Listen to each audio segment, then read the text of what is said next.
What up there in YouTube Guitar Land? Music Man RN coming at you with Fire and Rain.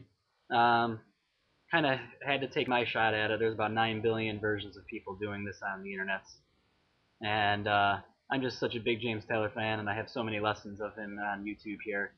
I figured I'd have to give it a try. So I'll just kind of do the intro and play it through full speed, then kind of do it at a halftime feel.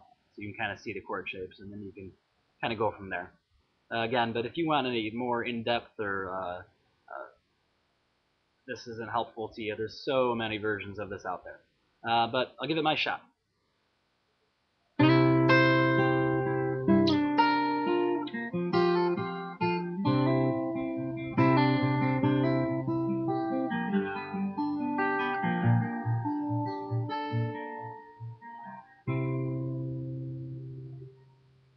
And again, not right on, but kind of my own little version of it. Now let me try that whole thing kind of at a slowed down, kind of halftime feel. And you can kind of see the chord shapes and some kind of picking ideas.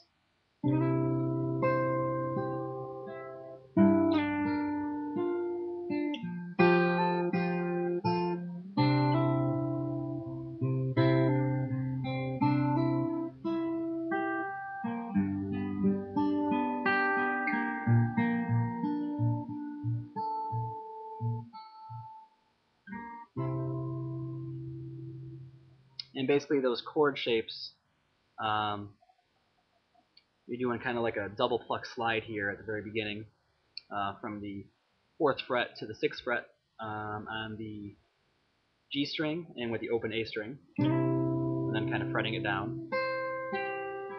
And then you're sliding that same G string back down to the 4th fret, but now you're fretting the open low E, and then doing that same kind of thing, fretting down those strings. And doing a kind of little hammer-on pull-off thingy with the D chord. And then going into an A shape, kind of hammering on that A part.